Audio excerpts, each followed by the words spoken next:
Number 9.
Number 8.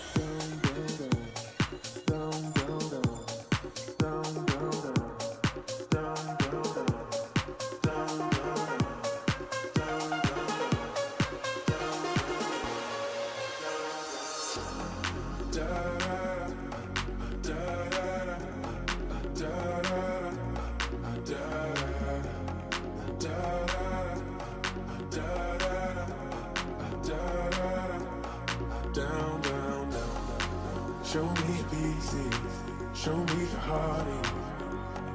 I'll be what you want, and it's physical. Keep it subliminal. Show me what you want. Show me peace. Show me the heart in you. I'll be what you want, and it's physical. Keep it subliminal. Show me what you want. Show me a piece of your heart, a piece of your love. I'm calling you up to get down, down, down. The way that we touch is never enough. I'm turning you up to get down, down. Show me a piece of your heart, a piece of your love. I'm calling you.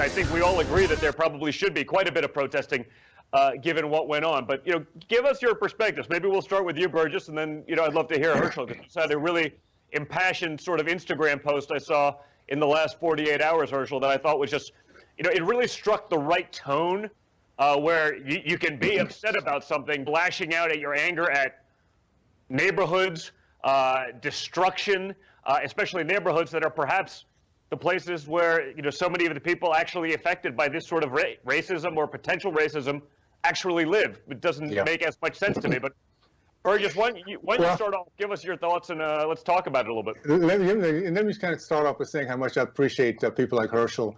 We were talking before you came on. It's old school. We happen to be blessed, been raised by a family, a community that really taught us about pride, about work, about counting our blessings.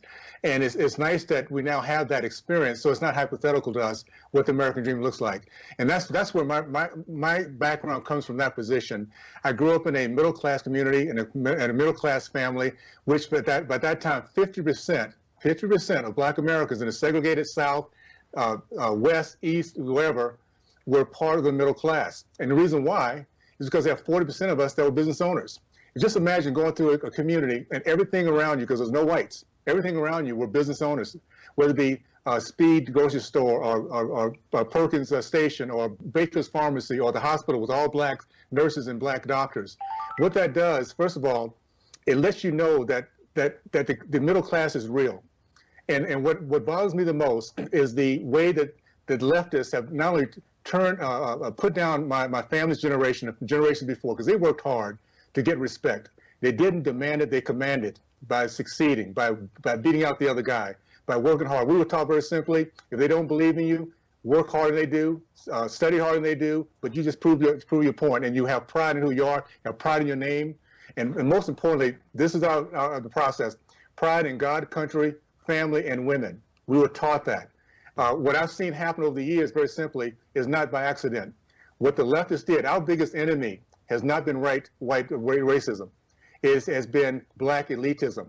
It's those who are Marxists, who take the position that they are the end all, and they do anything they can to turn our community around so they keep their power. The NAACP, the Black Caucus, has done nothing for 60 years to keep our country, to keep our community where it is. Matter of fact, it's done nothing but leave left misery with us. So what I know is happening is that 40% of business ownership is now down to 3.8%. I cannot emphasize strong enough, this is about the fight for the middle class. Yeah. The middle class is what's made our country so unique, so different. It is where empathy is found, service, entrepreneurship, risk-taking, legacy for family, all that's done in the middle class. And the bigger that middle class is, the freer our country is. What the left did to my community is it shrunk the middle class, built out the big elitist class, and built out the poor class. So what you have now is what you see is using that middle class now to move forward. So it's happening to our country. What I'm seeing right now, just to get to the last 10 days or so, this has been in the works for a while. They're trying to destroy what drives the middle class, which is small business owners. Here in Utah, we have 277,000 businesses. 99% of them are small businesses. If you come to Utah, Salt Lake, you feel the spirit here. It's very free, very nice, very friendly. It's because business owners have set this culture. And they're trying to do now is what they do every 4 years. go into the black community and destroy those lives of those trying to pull their community out. And again, we're now seeing it, and I'm excited about making a difference when it all comes down to it, for sure. Well, no, I mean, you bring up an interesting point, because I witnessed sort of some of what you're saying, which was I was at the State of the Union when my father was able to announce the all-time lowest unemployment for the African-American community. And that is something you would think that in 2020, we would all be able to celebrate. We would all be able to get together behind. And yet the Congressional Black Caucus didn't even applaud it. No. So where are we, if that's the case? I mean, when you see something like what happened to George Floyd this week, what I'll say is this, and before I comment on anything, I sort of scroll because, if I say something, I'm going to get owned, right? I mean, I scrolled through Twitter for an hour. I couldn't find a single person, white, black, Hispanic, law enforcement, not law enforcement, who agreed with what happened, who said, you know what? This officer acted correctly. I mean, it was literally probably the only thing in 2020 that everyone actually agreed that this was too far. I mean, frankly, law enforcement was some of the most vocal, talking about how crazy this was, how bad it was, because it makes their job harder. They lose that faith. They lose that trust. It puts a crosshair on them. So Herschel, talk about your experiences with that, because I mean, I'm sitting there being like, wow, this is great. Like, there was no ambiguity whatsoever, and yet these things still started. I mean, you grew up in the similar. You grew up in in Georgia, in the South during those segregationist times. What's changed from then and today? Have you noticed big changes? Has it not, or is there? Has it just been politicized by the media much more so than there? Because there were obviously real problems then. Well, I think what has happened, which is sad, and I think it's real sad to me, and it hurts that I think they're trying to fool the African American community. And what I mean by that is they're trying to use this word racism, and because they don't like what you feel or what you think, you're racist. And I said, guys, racist mean a whole lot more to me than just a word. Racist is, and I think because this administration, they have tried to use racism as a way to taint this administration, which is wrong. Because I said proof is in the pudding. And what I mean by that is you look at what this administration has done for the 3 years it's been in office compared to, let's go back 4, the president that's been in office. And when you look at that, and that's what I try to explain to the African-American community. And what has really upset me more than anything, as you said, when I looked at what happened to Floyd, I wanted to be a police officer. And I was angry. I was very angry. I look at what happened to Aubrey in Georgia. I was angry. And then I look at this beating they did to this young white gentleman in Dallas, and I almost shedded a tear. I said, what has we become? That where is our leaders? And I don't mean leaders. Where are the leaders? Meaning our Congress, our senators that's supposed to be jumping on this. Well, you remember a couple of months ago, it was Black Lives Matter with football. Well, nothing was done. Well, this administration, your father has went out and has done so many different things for the African-American community, but yet no one has acknowledged that. No one want to talk about that. And I said, wait a minute. We are not this country. We are a country that was built on laws. That's the reason everyone want to come from where they're from, come to here, because we was a country that was built on laws. Well, today, we have totally have let it go, and our leaders have disappeared. Mm-hmm. And then to hear a leader after your father decided to come up with a solution to criticize. And I'm talking about you not coming up with a solution, but yet you're going to criticize. And yet I heard someone, and I'm not going to call a name, who said this has been going on since, this has been going on for years. This has been going on for years. And my thing is, wait a minute, you've been in office for years. So what have you done? So I think that people need to realize this. And I said, when you go to the voting booth, you need to, first of all, you need to fill out that census. Let people know that you exist. Fill out that census, let people know you exist. And when you go to the voting booth, you need to start looking at people that have been in office for years and nothing has changed. Yeah. Then you look at results. Look at results from your father. And I'm not going to talk about Vice President Biden. And this is what I told someone. If he wins, I'll respect him as president. I would not go out and protest. I would not go out and do anything because he won from a system we put in place. Yep. Well, President Trump won from a system we put in place, so we must respect him as president, not go out and protest, not go out and do this, because it started out Russia, Russia, Russia. And then it became impeachment, impeachment, impeachment. Yep, then it's 100%. pandemic, and now it's this. And I said, he has continued to fight, continued to be for this country. And Don Jr., you remember this. In 1985, when I was with your father, I made a statement at that time. I said, this guy here could be president of the United States. It's true. In 1985, I made that statement, and I said, because he loved America. And if you got a president, you hope to love this country. You know, people get mad when you say, I want to make America great again. You know what? I want to make myself greater again. And you know what? That's what you want. You want a president that want to build home up first.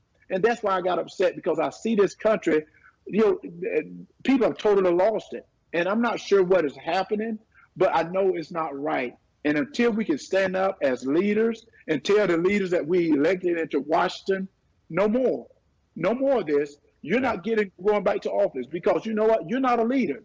If you're a leader, don't go out and do it when everything is great. Go out and do it when it's tough. A leader is someone that's going to do it when no one is looking. A leader is someone that's going to, everyone not going to be happy with, but a leader is someone that's going to do it when it may make people angry. And then I don't like his tone. What do you mean I don't like his tone? You know what's so funny? My mom gave me some very hard tones that time in my life. Well, but that's what I always said is Donald Trump is maybe the disciplinarian parent we all needed at some point in our lives, right? Exactly right. You can sort of, sometimes you need the kick in the butt, to get things going. And as you know, and I think I sort of explained to people, we've known each other for a very long time. And so it was always interesting when, I've been called every name in the book. I'm racist. I'm an anti-Semite. Whatever happens to be the narrative of the day, they can sort of throw that at my family. But I actually always took great offense into that. I know, we joked once sort of about it, which was like, back in the day, people don't know this. I was probably 6 years old when I traveled with your family to Disney World. And I go, if my father's racist, he probably wasn't going to let his son, his blonde, bowl cut, hang out with, an African-American man totally alone for, a week at a time in Disney World. It was sort of an interesting thing. And that you had been to our home many times. Yes, you forgot about the Bronx Zoo. And that's why I said, when they said that he's a racist, I'm saying he may say things you don't like, but that's got nothing to do with racism. Can I add? Sometimes he says the things you need to hear. So, can I add a little bit? And then this is really what we have to understand, because we're talking like people who are trying to find solutions. We try to figure out why can people be hypocritical, how can they not be consistent. We have to understand it's not about what good people really see as getting to the truth. This is a spiritual war we're fighting. We have a country built on Judeo-Christian values, nothing like in the history of mankind. The bottom line of that is that we learned, every generation gets better and better of looking at each other from inside out, not outside in. We literally, there's no society in the history of mankind that has assimilated everyone, tolerated more people, and we fight and serve for those of us, because at the end of the day, it's all about, again, our bottom line is a middle class based on small businesses. We learn to look at ourselves as bringing value to each other. Yeah. We're dealing with an evil that has always been against education, God, industry, and family. It's always been that way. So when we talk about the Marxists and leftists, we understand that they're not trying to get a conversation in which they're trying to find a solution. They want to get a position where they can shut us down, not have conversation, make us as ignorant as possible. There's a reason why the state of California, this is 2017, 75% of the black boys state of California cannot pass standard reading and writing tests. When you cannot read and write, Space Force doesn't mean a thing to you. When you cannot read and write, we're not going to have this kind of conversation where you're thinking through, critically thinking. You're going to be emotionally bound to whatever they're telling you. And then they go and destroy our family. What I saw firsthand, and I'm going to put this in context because it's important that a lot of people don't understand our history, understand why first of all, we don't understand it, and realize that we have been a country that's always been accepting to everyone. Karl Marx, the founder of Marxism, said very simply, the first battleground is rewriting of history. There are Americans today who have no idea that the 40s, 50s, and 60s was a black community that led our country in the growth of the middle class, men matriculated from college, percentage of entrepreneurs over 40%, and men committed to marriage over 70%. That was a community I grew up in that was proud, patriotic, visionary, and willing to take on anybody who told us we couldn't do it. We weren't demanding respect, we were commanding respect. And I can go back even further, but the key is we don't know that. Why? Because Marxists have put themselves in our education system, and we have little laboratories being built that many of Americans have no idea. This is the downside of America. Well, I said upside and downside. We are eternal optimists. We're the people that go out and we dream big for our families, our jobs, retirement, our kids going to Disney World, all those things. So we kind of begin to forget that there's evil outside our doorsteps. We just inherently forget how bad evil can be until we get a 9/11 or a Pearl Harbor or what's happening right now. What happens though with Americans when we wake up, we're the kind of people, we come together and we realize we care about who we are. We're not let anybody put us down or destroy us. We're at that moment now with this COVID, with what's going on in the streets of all these cities, what's going to happen with your dad is going to explain and show people who's behind this. This is not organic. This evil has been put in place to destroy the infrastructure for our country. And for those Americans who really, and I'm now talking not only to Democrats, but independents and Republicans, one thing about the leadership of the left, they're Marxists, they're socialists, they don't care about collateral damage. And right now, Democrats who run small businesses, you now are collateral damage. So we're going to fight this. By the way, that's a really good point because it's one of those things you see, Joe Biden's now, he's going to fix it. Well, why didn't he fix it in the first 50 years? 50 years of his Washington, D.C. career. I mean, this is the epitome of the swamp. If he had a solution, why didn't he bring it up while he was vice president?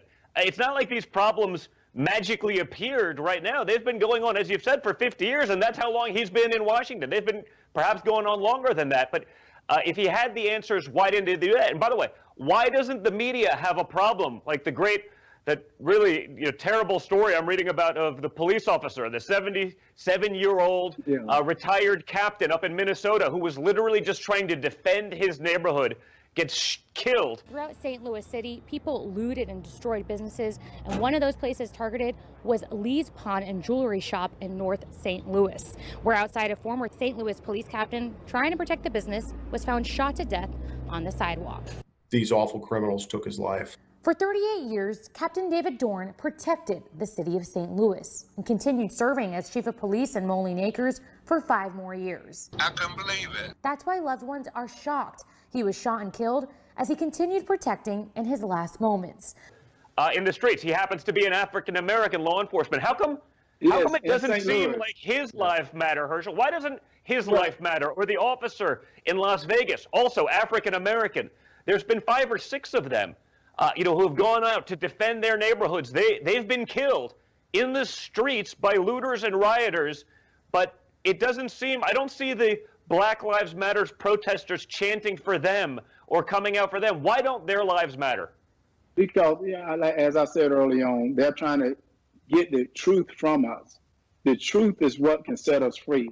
And it's sad, and Burgess just mentioned it, education. I said, you have to educate. And that's the reason I said your father has pulled the cover back on the swamp. And you see now that things that they said that we're going to handle has not been handled. Racism has been around forever.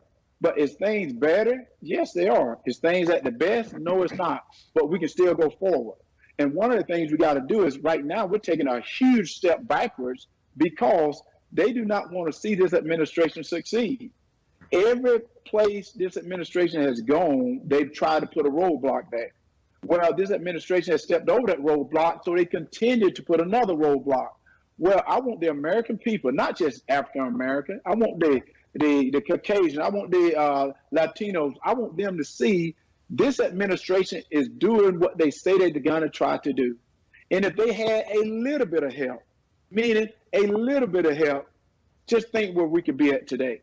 Well, I think that's a real good point because, again, if you look at, you sort of listed some of the accomplishments that Donald Trump has had, whether it be economy or the unemployment numbers before the scourge. But honestly, how about unprecedented funding of historically black universities? You got the Prison Reform Act, by the way, which basically put so many African Americans and others, but disproportionately affected that community through the 93 crime bill that Joe Biden is literally on the byline for.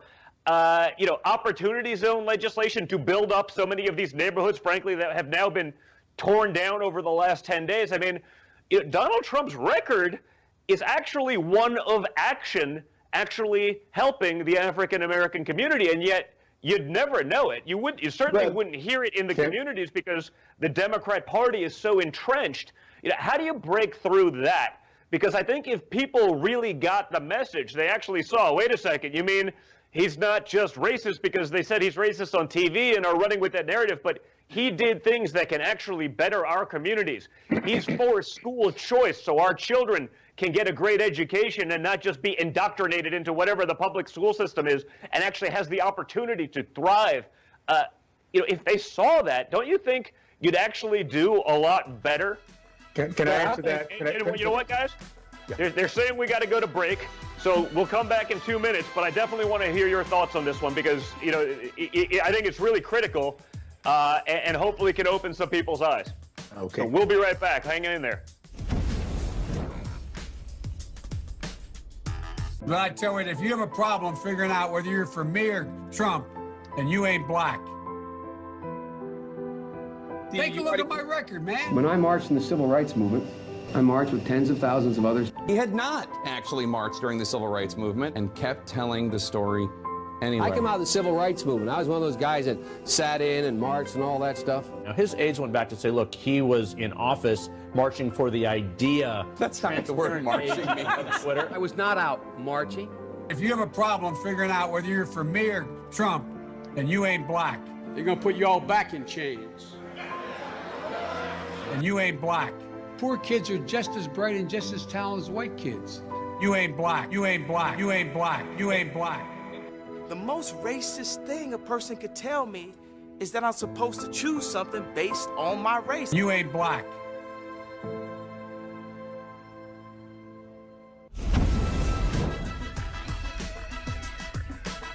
Well, guys, we're back, and we sort of talked about, actions versus talk. We've heard a lot of talk from the Democrat Party. They're masters at pandering. But if you actually look at the results of this administration, they got things done for the African American community as well as others.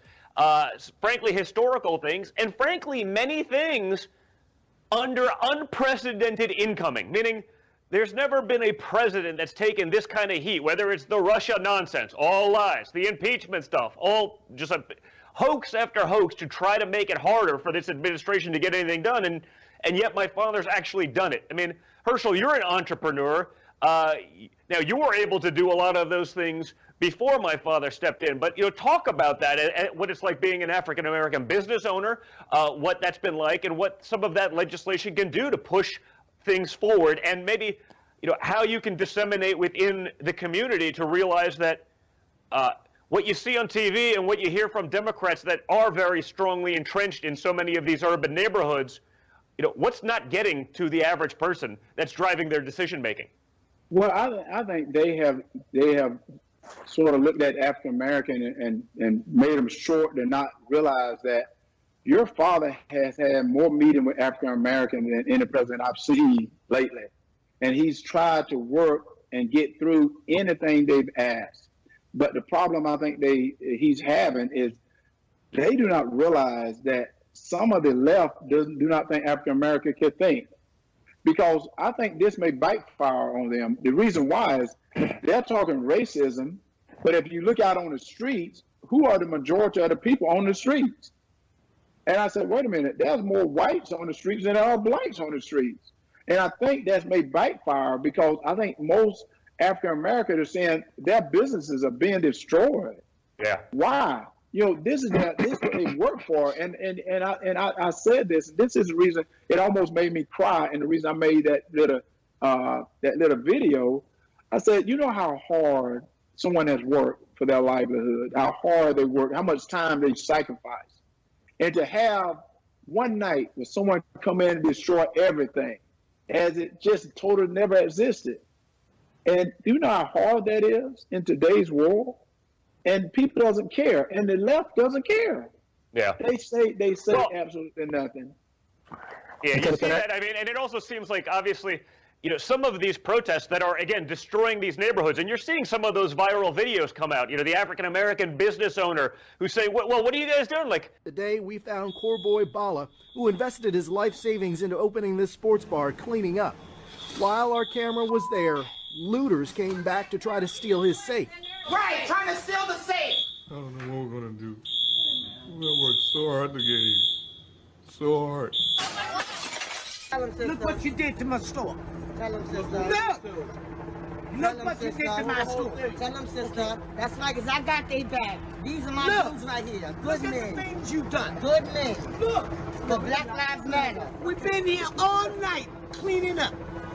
All night cleaning. I don't know how, stealing a flat screen honors the death and the shameful death that I think we all acknowledge that. I don't think there was anyone that didn't say what happened to George Floyd was a travesty. Let me say this. Let me say this for a minute. But there seems to be professional agitators also creating these problems. I mean, talk about that. I think what's wrong, before we get somewhere, and I mentioned this, I said, I think it is unfair to mention anyone named Floyd, Aubrey, anyone's name with these crimes. That is a difference to protest and be doing crime and yet mention their names with these crimes. That's not fair. I think it does his memory a huge disservice. I agree with you. I don't think they should mention. I don't think that should be mentioned in the same context. And I think for the families to mention when you have these people looting, these people rioting, these people doing these things, do not mention their names in the same context. Can I add to what Herschel's saying? First of all, I think this is going to backfire. There's one thing about the American people. It's in our DNA. We believe in rule of law. We believe in law and order. We really do, no matter what community we come from. And for blacks to see that their hard work is being destroyed and people are standing aside and not doing anything about it, they're going to start asking questions. One of the things that wasn't mentioned earlier about what your dad had actually done for this black community, and this is big for me, because again, I grew up understanding the power of being an entrepreneur. I've been one all my life. But the fact that 400% increase in black business ownership over the first 2.5 years in which your dad was a president, that speaks volumes, because what that means, people have hope. They're willing to take an investment. They're willing to say, how can I make sure I improve my community? I can develop something I can pass to my kids, my legacy. Those are the kind of things that goes into the mind of a business owner that is very, very unique and very different. I tell you what we can do, though, and this is where I think we have to understand our fight.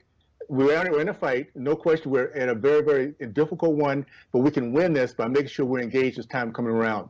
See, what it comes down to, we have done this. We've had the success we've had over the last, almost 4 years without help. I mean, it's amazing. Even when the first initial Republican House of Representatives weren't really there to help out. Yeah. There's too many softies. That was the never Trump wing of the House. Yeah. That didn't work out so well. And then we come in with the Pelosi group that's been truly aggressively anti-American and everything else. Imagine, I'll tell you what I see coming into this next House. Because we now understand what leadership looks like that loves America first, it looks like a leader who's doing it for free, taking the heat. All of a sudden, people like myself who never thought about being a politician, never thought about it. Across this country, we're finding freshmen that are going to come into this House. Once we win it, it's going to be a whole new day. We're not there to be lobbyists. We're not there to be career politicians. We're there to save our country because we see what it looks like, that we're at risk. And I'll tell you what, you get a House back that truly, I'm going to call them the SEAL team, because I really think that. I think this new group is going to be so unique and so different, and we're going to be putting more pressure for even the Senate to have more backbone. And we're going to work with our president who has this vision of bringing our country back. And for the next 4 years, our country will see a renaissance that we have never seen before. Not only with that renaissance will come a growth in our economy, but people coming back together. Because what happened with the Obama administration, his legacy will be from this point on how much he divided us. He came in as a post-racial president, left our country as a mess, with people looking at each other's skin color across the board. We're going to start coming back together because we're going to have success. We're going to start looking at the meritocracy piece. We're going to start looking at universities that are now Marxist laboratories and figure out what can we do to stop funding places that push out this product of anti-American. We need to stop funding them. I don't care how long they've been around. If they're not doing the job, make them work. Make them get some parameters so they have to show they're giving our country value. We're going to pay them for anything. So anyway, those are things we can have a conversation about once we get the House back. So for Americans out there, look across your country. I don't care what party you're in. If you don't want what's happening in Chicago, Baltimore, New York, if you don't want what's happening in these blue states, these blue cities, let's make sure we put in a solid conservative group of House representatives who love our country, who support our president, and get our country moving in the right direction and point out, again, where we really do believe we do belong as we move forward. I think one of the biggest keys right now, and this may be way off key, but in times like this, we have to put that elephant and that donkey aside. Meaning, this country is in turmoil. So I don't care whether you're Democratic or whether you're Republican. We're Americans. So we need to put that aside and come together and build America and put this country back together. And if you can't do that as a leader in Washington, you don't need to be there. You don't need to be there because this country right now is hurting. These small businesses are hurting. And if you was elected to go to office, you mean you have to support the people. So I think it's time to put that aside and come together as a group and get this country back to working. Because that's the way it is. And and I said, I volunteer myself. If they want to sit on the sideline, I'm a bike up. I come in. Because the first thing I would do is say, guys, we're not going to have these protesters like this. We're not going to do this like this. No. We have a time. Peaceful protesting is at this time. When it gets night, you shouldn't be out. People going to bed at that time. You shouldn't be protesting at night. It's time to go to bed. Well, what really unifies everyone, and you guys know this probably better than anyone, what unifies people is winning. Yeah. We need to get the economy going again. We need to get the job numbers back again. And the guy that did that before, the guy that did it against all odds, the guy that did that when everyone said, you can't do that. Remember, there's no magic wand for that, what Obama said? Yeah. It is Donald Trump. Some of those jobs of the past are just not going to come back. And when somebody says, like the person you just mentioned, who I'm not going to advertise for, that he's going to bring all these jobs back. Well, how exactly are you going to do that? What are you going to do? There's no answer to it. He just says, well, I'm going to negotiate a better deal. Well, how exactly are you going to negotiate that? What magic wand do you have? And usually the answer is he doesn't have an answer. And so, you guys as athletes know that winning creates that unity, right? It's why winning teams always have full stadiums. Losing teams, not so much. Don, can I just say this? Because it's really not. It's not going to be up to leaders at this point. What I've come to understand is that the people that are out there that we've put in place, they're doing things on purpose. No matter what side of the process they are, they're people who they want us to fail. That's who they are. Their leadership is how can they get people to fail, to feel miserable. That's what they're all about. So it comes down to we the people. We have to educate ourselves. We have to get out there and point to those, because they're not going to see it through CNN and MSNBC and all those guys. They're not going to see it. We have to roll up our sleeves and go out there and talk to folks about what did it take to get an opportunity to get back on page again. And we get the right people in office, the right kind of leaders who will stand up. And not that we're going to always agree. Even in the conservative party, there's not always agreement. But at least we have the same end game. And once we get people in office on both sides, well, we need to get those that are against us out first. There are people who hate our nation. We need to get them out of office. Put them in place where people might have a different way of getting there, but still love our country first. Once we get that done, then we will, no question, continue to move forward the way we should be. Well, I love that, and you sort of alluded to it earlier. And for those who don't know, who are watching and tuning in, and we've gotten some pretty good viewership, Burgess is actually running for Congress in Utah right now. He's someone, he didn't need this job. He's a successful author. He's done all sorts of things post NFL, and that's what's sort of awesome about you guys is, you've both done really well post your NFL careers. It's not just sort of hanging your hat on that. Herschel, you've been an incredible entrepreneur. Burgess is an author, and again now, running for government and sort of, I don't want to say taking the lead of Donald Trump, but saying, you know what? I can get in there. I can do this. I can make a difference, and I can give back to my country. Yeah. So I think that's awesome. Now, what I do want to do, because part of this podcast isn't just about the politics. We like to have a little bit of fun about this.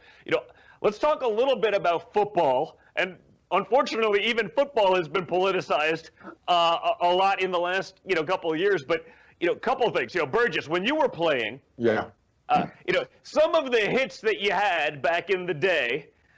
Today would have probably gotten you suspended or thrown out of the league. What do you think about sort of the new rules, the new way of play? What do you think about that? And then, I'd like to hear both of your sort of into political sports. And again, it's not just the NFL. You've sort of seen, the NBA kowtowing to China and running with the communist propaganda talking points. And I get that basketball is big over there, but man, that was sort of shocking. Tell me a little bit about it. Well, first of all, you're absolutely right. Because people want to see that. We had some legendary hits. Absolutely, and you have to understand, it was a different day. I came to a time, my last 3 years was with the Oakland Raiders, back when they used to win a lot of football games, and it was a culture, and I'll say this, it was a culture that really defined, I guess, America. What I loved about Al Davis, he could care less about doing anything but winning. That was the bottom line for him. Just win, baby. Some of those might remember that. So what he would do, he'd look around the league. He'll find guys who are too old, too rambunctious, too rebellious, too whatever to fit into the NFL normally, and say, come on here. You come to me, get on the field, do your thing, just win on Sunday, and you got a place. It was a very welcome very welcome organization. It was one that was so unique. You can laugh your head off just looking around and hearing the stories of these guys. But to me, it reflected America.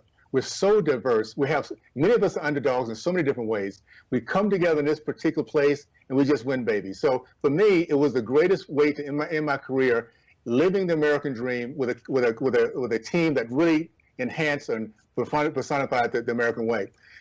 To say the least, in those days, it was all about intimidation. If you get a receiver coming across the middle, that was a free safety. Yeah. The goal was to intimidate, and obviously, you did. Yeah, we're paying the price now. That group that did that, we're paying the price. So we're being a lot smarter. We have to be, because it is a collision sport. And at some point, we do have to play the consequences of those collisions down the road. The goal is to be as safe as we can.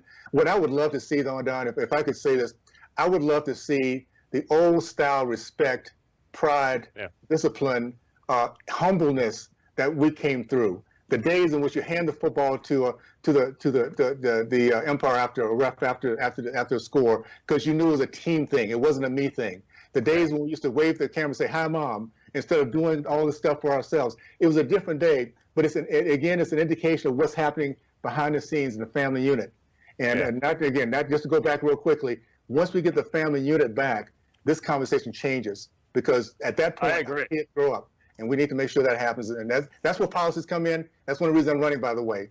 I realize as long as the left continues to control the House, we will continue to bring hopelessness to our kids and their families. So we have to make sure we change that around and make it work. Well, so Herschel, as a running back, you didn't exactly shy away from the hits either. And then more importantly, what many may not know about you, later on in life, and I mean quite later on in life in the history of an MMA fighter, you got into one of the biggest leagues in mixed martial arts in your late 40s and 50s and won professional fights. We won't talk about the 50s. I know. As I get into my 40s, I'm doing the math. I'm saying, wait a second. When I started hanging out with Herschel, there's got to be a 10, 12-year gap. So I know you're there. We'll pretend you're not. Talk a little bit about that, and also, the transition to, and honestly, the discipline, because you're such a disciplined guy in everything that you did, whether it was, again, football, track, being able to get into MMA and having the physical prowess, talk about some of that discipline, but to get into MMA in your 40s and win, that takes a special kind of discipline that's probably, in all fairness, lacking, today in this country, in a younger generation. Talk a little bit about that and how that helped you persevere, thrive, and take on so many different challenges, whether it be on the football field, in the octagon, or really in business as an entrepreneur. Can I ask him before Herschel starts, because this is an area that he doesn't know. As a professional athlete, for 10 years in NFL, I remember the day I decided, this is too much. You get to a point where your mind still wants to do it, but your body doesn't. And I've always respected those who took it a year or two behind me. I have so much respect to see what Herschel's done after getting through that process, because it takes a lot to get your mind really overcome that pain. You got to go through that pain. You just have the lack of youth to go along with it. So, well, and it's not like he took up speed walking. I mean, it wasn't like he took up he didn't take up jogging. He got into mixed martial arts. I mean, it's a little different. I mean, punching people to death is that's a whole different world. So, I mean, Herschel, talk about it, because I mean, it really is amazing. I mean, to have the storied career that you had, a college legend, NFL legend, to retire. And again, after a sport that's going to do some damage to you physically, but to maintain that, to be able to jump into the octagon and literally become a professional fighter as a second professional sports career is astounding. Well, I think what it was is I was very fortunate to have coaches that was ex-military. That they taught me discipline. They taught me to believe in yourself. And, I ended up getting a coach by the name of Tom Landry, that I think is one of the finest men I've ever been around. And he used to always say, if your family is not together, you're not going to be together. And that helped to bring discipline in my life. And I always wanted to be a Marine. A lot of people don't know I always wanted to be a Marine. And later in life, I've been working with the military now on the behavioral health side for the last 12 years. So I'm at a base every 3 weeks all over the world. And I see the young men and women who are really true heroes. And this is not kissing up, but they are true heroes. And as I see what they have done for this country, I feel guilty. I feel guilty because I played a game that just has a ball. I can get tired. I can send my ball. I can go home. But I see the young men and women that sacrifice their life up. They give all this up, and it inspires me. It inspires me to go out and be better. And I say I won't quit. I won't quit. I grew up overweight with a speech impediment. I was bullied a great deal, and I overcame through sacrifices. And that's what I try to tell all kids. You got to sacrifice. Even like right now when I talk about being a leader. To be a leader, you have to be a leader yourself first. Meaning you have to lead yourself to say, you know what, if I want to do this, I got to work to do it. It's not just going to happen. Nothing is going to happen. You got to work to do it. And you got to be yourself. And getting into the octagon, a lot of people don't know, when I was in college, I fought in college. I used to play on Saturdays. I went to church Sunday morning. I fought in martial arts tournaments Sunday afternoon. So this is something I've been doing all my life. And, I was very disciplined from my parents. I ended up getting coaches that was disciplined. That's all I knew. I knew how to compete in life, compete at everything that I set out to do. And I love to win. This is one thing you would know about Herschel Walker. I love to win. So if anyone tell you that winning is not everything, they're a loser. And that's the reason I tell you right now. That's the reason I tell you right now that I get fed up watching some of the stuff that happened on television, because it's like, I was watching The Last Dance with Michael Jordan. Yeah. And I was watching how they were saying how difficult he was on his teammates. And I'm sitting there saying, I think he's great. I think it's great because they won championships, because he had to make them play above where they were playing at. One of the greatest things I ever had is to play with someone like Michael Irvin, to play with someone like Deion Sanders, with Reggie White. That those guys, they practice excellence, which made me practice excellence, which I wanted to be better than they were, because I don't want them talking about Michael Irvin. I want them to talk about Herschel Walker. I don't want them talking about Deion Sanders. I want them talking about Herschel Walker. So when I get into the octagon, I'm working with the military. Most of the young men and women that's being recruits, they know the name Herschel Walker, because they were not around when I was playing. But by me getting into the octagon, they're shocked that I can come into to a military base and I'm jumping out of a plane. They're shocked I come to a military place and I'm taking a gun shooting, or I'm doing the things that they're doing. I'm out with the SEALs out in the ocean. They're shocked that I can do those things. But then they listen to me.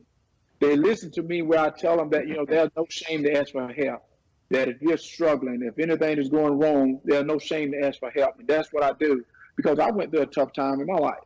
And I tell people, I'm a tough guy, but sometimes I shed a tear. And that's the reason I did that post, is I was sad. I was sad to see this country what it is today, because I love America, guys. This is the best country in the world. I love America, and I'm not going to let it go without a fight. Right. I have a son. I have a son, and I have brothers and sisters. I'm not going to let this go without a fight. I'm Herschel Walker. I'm in this shape. I'm ready to go, and I'm not going to lose this without a fight. I love that, man. I think that's a great lesson. And, you know, again, I think the discipline is the thing that seems to shine through. And honestly, you know, the element of faith that I know that both of you have, you know, again, I wish we could instill that into those next generations, because it's going to be, you know, it makes a difference. I mean, it's so clear in just the results that, you know, you guys have manifest throughout your entire lives. It's truly awesome. Now, we got to go take one more break, and we'll be right back with Burgess Owens and Herschel Walker. Thanks, guys. Houston, this Neil, radio check. This country of the United States was not built by those who waited and rested and wished to look behind them. Man is about to launch himself on a trip to the moon. We choose to go to the moon. We choose to go to the moon in this decade and do the other thing. Man on the moon. Boy. We can see you coming down the ladder now. 38-year-old American standing on the surface of the moon.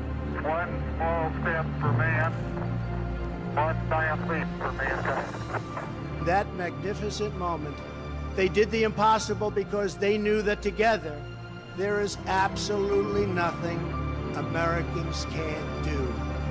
Now we are ready to begin the next great chapter of American space exploration. Liftoff. We have a liftoff. The vows of this nation can only be fulfilled if we in this nation are first. Once more, we will launch intrepid souls blazing through the sky and soaring into the heavens. Once more, we will summon the Americans aimed the next great American frontier. And once more, we will proudly lead humanity. And that's what it is. It's humanity beyond the earth and into those forbidden skies, but they will not be forbidden for long. With guidance, navigation, and control. You're very important people. You have a great, great contribution. What you're doing has been incredible, but it will be even more incredible, far more incredible, because we are giving you a platform the likes of which nobody has ever been given. Our nation of pioneers still yearns to conquer the unknown. Because we are Americans and the future belongs totally to us. About Dragon, loud and clear.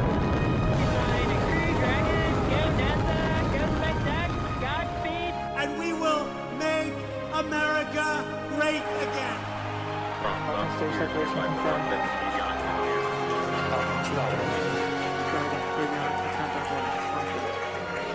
And back ignition.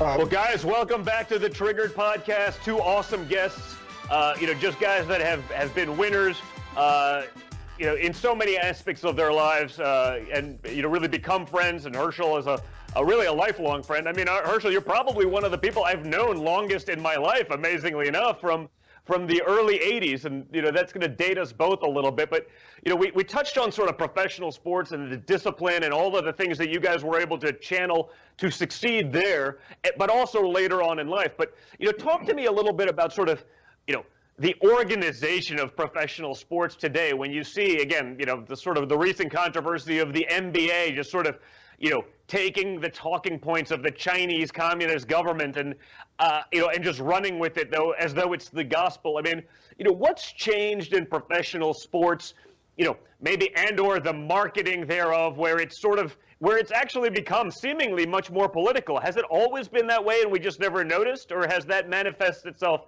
more recently? Maybe we'll start with Burgess. And yeah, I you know, keep in mind the folks who founded the NFL. They were the guys who were out there in World War II, out in the Philippines, or when Dow Davis's part, he was too young to go to fight, but they all had the same patriotism. So they built the NFL based on their love for country. They looked at the NFL and sports as a way to bring people together. You know, it's interesting when we find things in common. that's when we begin to look at each other from inside out and not outside in. We talk about the sports, we talk about military. Why is it that that seems to be the place where the most integration, natural organic integration happens? Because people get a chance to look at character, and if they can depend on someone, if their work ethic, and they start to respect it, and they want to be part of it. Well, that was the NFL. I remember when I came into the NFL back in 1973, it was still a place that had no quarterbacks, middle linebackers, free safeties, centers. Because as Herschel mentioned, one of the things that happened back in the South in the early days is that we were looked at as not being able to think. We're not intelligent. And that's why education was such a big thing for my dad's generation. It was a big, big deal. What's happened is this is what's happening throughout our country. This is why we have to be so careful. The people that loved our country, the people that built these foundations, that built our institutions, even our college institutions, they've been replaced by people who are different. They've been replaced, I'm going to go back to politics, by people who think differently than we do. They love other places more than they love us. I can make it simple. Socialists and Marxists, at the end of the day, Karl Marx made, once again, the first battleground is the writing of history. How do you do that? Get inside the institutions, begin to change the way our history is taught, change what's made. Many of our kids have no idea what free market stands for, what it's all about. We now have the NFL and NFL that not only brought politics into the picture for the first time. Never has this happened. People from different sides of the aisle can go to a game, root for the same team, be excited because they have a flag, they had their team, all that they can rally around. All of a sudden, we have leadership that brings in division. They allow Kaepernick to start disrespecting our flag, disrespecting our anthem, and of course, at the same time, they now have their Nike. Now is the marketing arm of the NFL who has Kaepernick as the face of it. So this, of course, is divisiveness. We have to make sure that Americans, we understand again, and going back to the politics part of it, everything we're dealing with now, we're at war. We're about our culture. And if we want to stand up and make sure we continue this thing moving forward, let's stand up for America. Let's do the things your dad was talking about, making sure we do things we manufacture inside our country. Let's do that. Let's be proud of our manufacturers. Make sure our businesses grow. Let's make sure we keep that wall going so we keep our culture safe. And those who come here can't wait to be Americans and learn our culture, assimilate, and give back to us. Those are very simple things we need to do, things we grew up with. But we have to understand every part of our society is under attack. It's not simply one simple thing. And once we understand who the enemy is, we can go out and defeat it and win our country back in the future for our kids. Yeah, well, Herschel, what are your thoughts on this sort of, I mean, the notion, I mean, today I see it, whether it's, frankly, professional athletes or, music industry people. I mean, I have sort of a lot of friends that are there in that world, and they're like, hey, man, we love what you're doing. We just can't say it. Like, if we said it, it would be over. I mean, it seems like there's really a double standard. If you give your political views and they happen to be really woke and you happen to be really left, it's like, to your point, you don't have to be a good quarterback, but you'll still get the Nike contract. If you're on the right and you said the same thing, I mean, you can kiss your career goodbye. Was there always that sort of political divide, even amongst the players, where you couldn't voice your opinion, or were you able to sort of be able to have that discourse, whether it be in the locker room, whether it be with management, whether it be with coaches? Has it just been divisive now, or has it just been that the lines have been drawn and it's okay to be one way and not the other, Herschel? Well, I think the social media world has changed all this. I think that's the problem. I think the social media world has changed it all.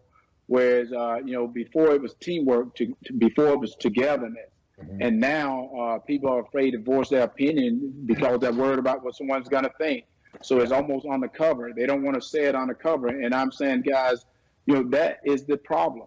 The problem is you will not voice your opinion because you're afraid of what someone's going to think about you. Well, what about truth? What about truth? Be on the truth to yourself. And that's what I tell people all the time. I got to be true to Herschel Walker because I have a responsibility to my family. I got a responsibility to my friends. I got a responsibility to my country. Well, my family, I love them to death. So I want them to do what's right. My friends, I love them to death. So I'm going to be there when they need me. My country, I'm going to support it however I can support it. So I think being true to who I think fits in that position. Well, that was quarterbacks. I may not have liked. I didn't have to go to dinner with them. I didn't have to go eat with them. I didn't have to go visit with them. But when you step on that field, I better block for them. because we're a team. And that's what you have to do here. Who said that you have to believe in this president? Who said you had to vote for him? But because he won, you should support him because he represents the United States of America.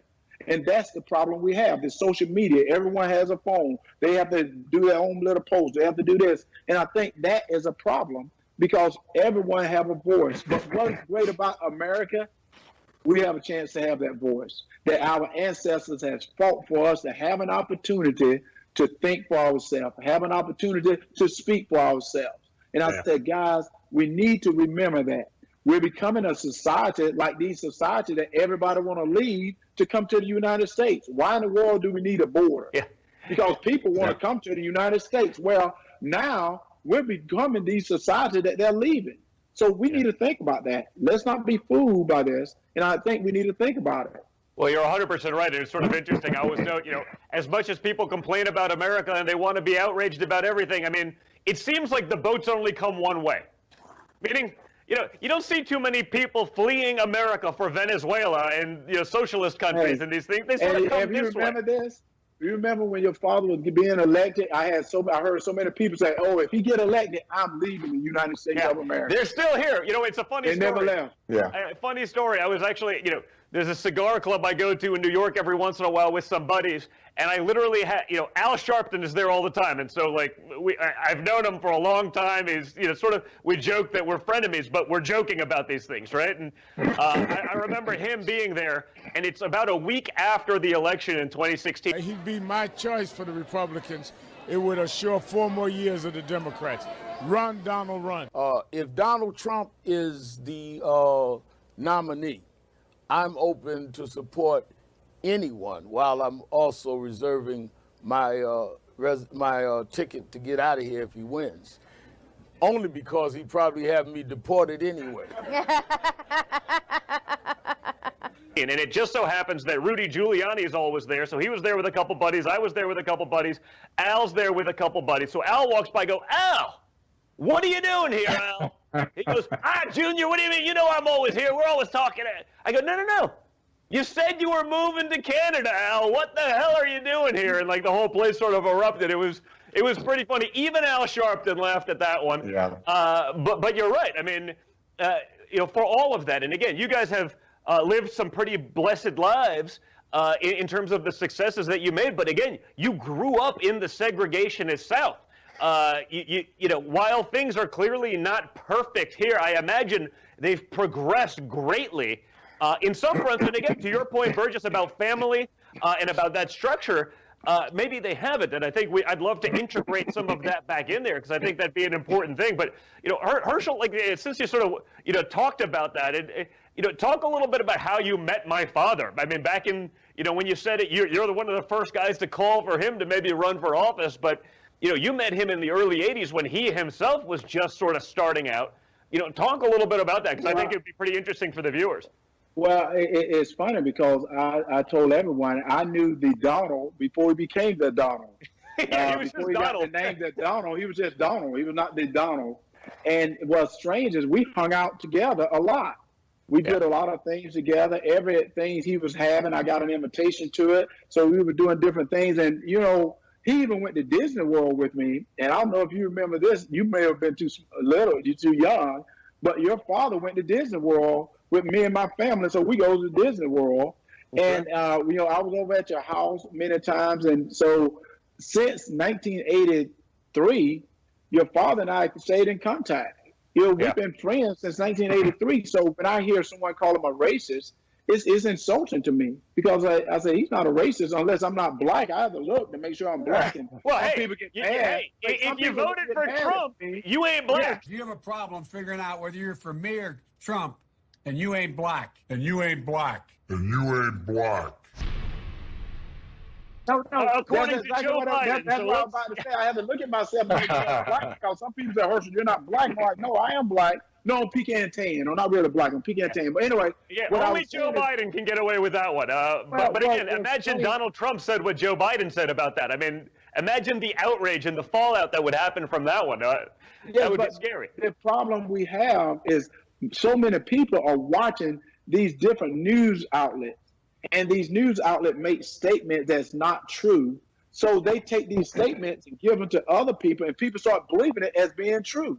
So I say, no, that's not true. So you sit and argue with someone, and I'm like, you know, that's why I said truth is the key to success. We choose truth over facts.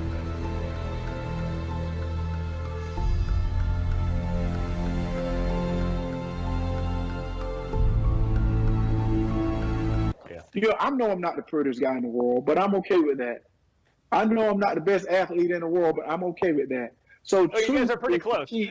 Well, truth is the key to success. So the truth is, I say, look at the record. Look at the deeds he has done in 3 years compared to 4 presidents in 16 years.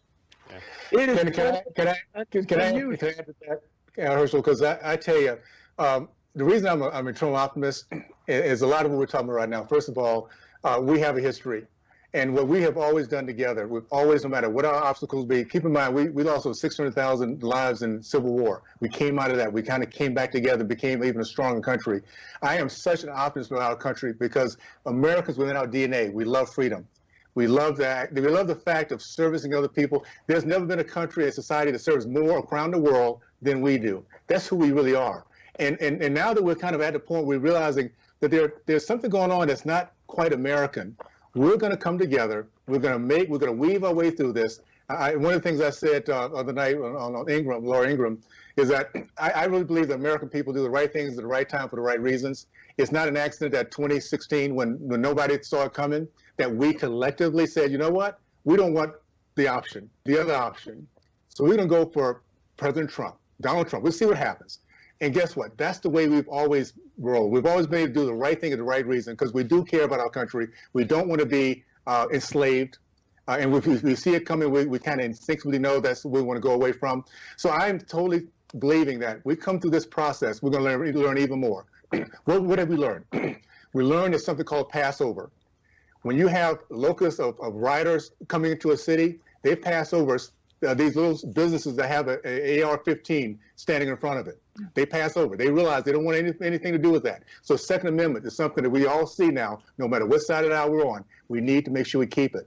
We also understand that we put a little power in the hands of a few people who don't believe in our Constitution. They can not only cut down and shut down our businesses, tell us when and when not to go to church.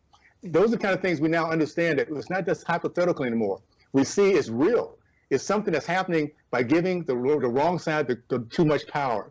So the pendulum's gonna swing back. And I'll tell you what's happening throughout the Black community. So again, I've been a Republican since Ronald Reagan. I was always conservative, but I voted Democrat. But Ronald Reagan kind of got me thinking differently. For the last, 30 plus years, I've been talking the talk to Black Americans. We need to wake up. Let's vote out values and principles first, not party and politicians. We're finally doing it. You go from 12% Black men that were for candidate Trump, there were now 35% Black Americans that saying, let's give this guy a shot. That's what the left fears so much. That's why they're going frantic. That's why they can't think straight. They're doing stuff that everybody's wondering, what in the world are they doing now?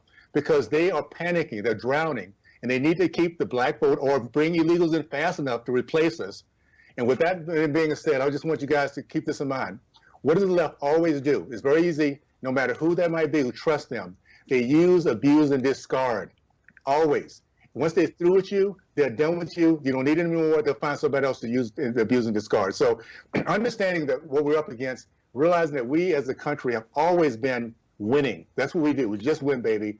We have the most optimistic people here, and I believe we'll come out of this much stronger, much more united, and we'll give us 4 more years, and you see a country that no one ever saw coming. It's going to be so awesome to experience that, where people literally wake up every morning, going to work, building their business, saying, man, my kid's going to have such a great future here because I'm a part of it. I got it, and we voted for the right guy. So, hey, Donald Jr., let me say something that's going to freak both of you guys out. And I was thinking of Are this. you running for Congress too? Like No. Oh, okay. I remember I was just going to substitute while some of the leaders don't want to step in now. We're going to step in and substitute. But I was thinking, society has changed so much. The demographic of America has changed so much.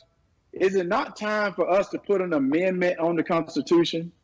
And what I mean by that is the Constitution was great for times back then, but I think it may be time to put some amendments on some of the Constitution because the demographic has changed a lot.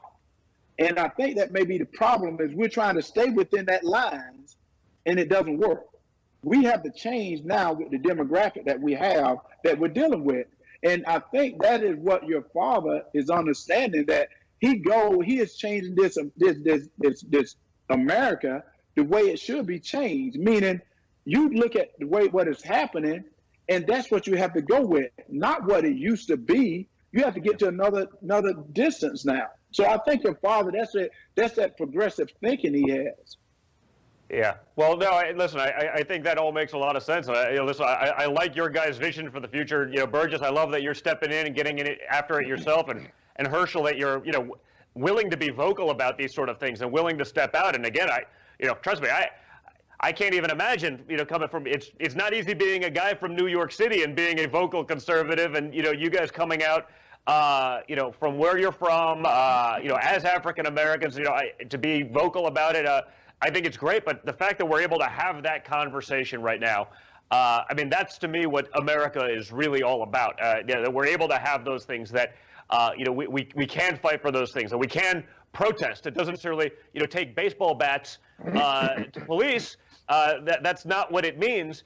But that we can do that and we can have this discourse. I love that, and I just really wanted to, thank you guys and wrapping up now for your time. One last thing, really quick. And of course, one last thing, really quick. And Burgess and Donald Jr., you can answer this for me because I heard that Vice President Biden was meeting with a lot of the African leaders, and I was shocked because I started thinking, who voted in Africa leaders? Who are the African leaders that was voted in? Because I never voted for anyone, and I can guarantee you most of the people that he's meeting with, a lot of the young generation don't know who they are. So I started thinking, who voted in the African American leaders? Because I like to vote too. It's an interesting thought because you see that as sort of the people who are the mainstays of those communities. They sort of control all that information, which is sort of how I was talking about earlier. Meaning, the policies that Donald Trump and this administration have enacted, are probably unprecedented relative to any modern president in American history. And which yet, is what you need. How many end users, how many end voters actually will ever hear that? Yeah. Yes. And the answer is not many. And even if they're getting the benefits, and even if they're feeling the benefits of that, who are they led to believe actually made that happen? Because I can promise you this, it's probably not Donald Trump. Well, I'll tell you what, can I just add to this, because as we wrap this up, it really is about we the people rising up, going to the voting pool and voting our values once again. We do that, we get this back. By the way, I want to make sure everybody knows across the country is Burgess for Utah, burgessforutah.com. And the district I'm running in is between 1 and 3 of must-have both sides. So this is a national referendum. The Democrats must have this district to keep their power. We must get it to keep our country back, to get our country back. So for those across that listen to this conversation, go to my website, Burgess for Utah. I'm excited about the fact that we're having the conversation we're having right now. I've always believed that before the light comes the darkness, we have this drama that's going on. This gives our country a chance to really reflect, to think, and to have conversations about who is for us and who's against us.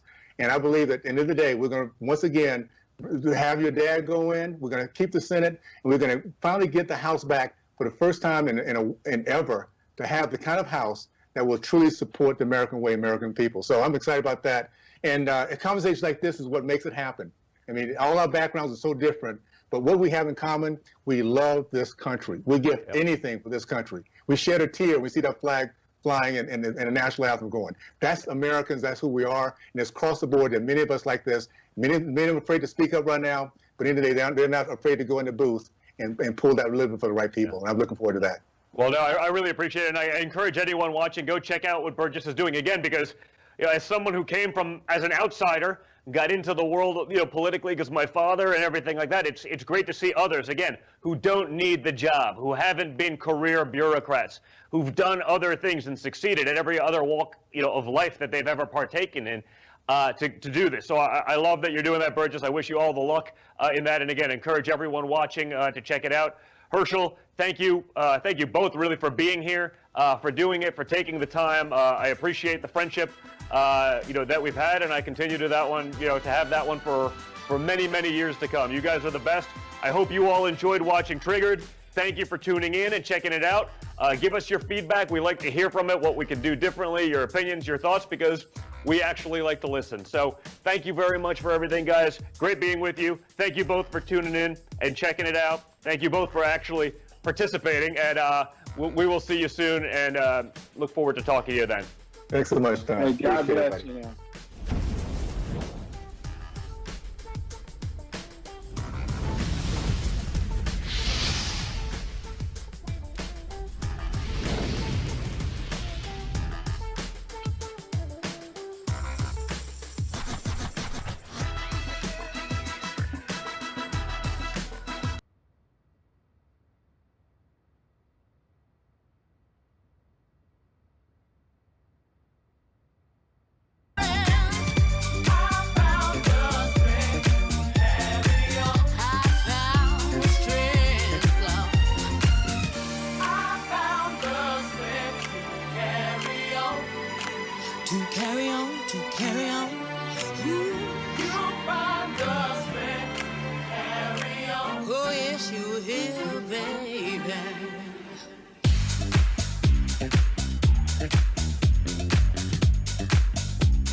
learn to talk like me and be an angel too.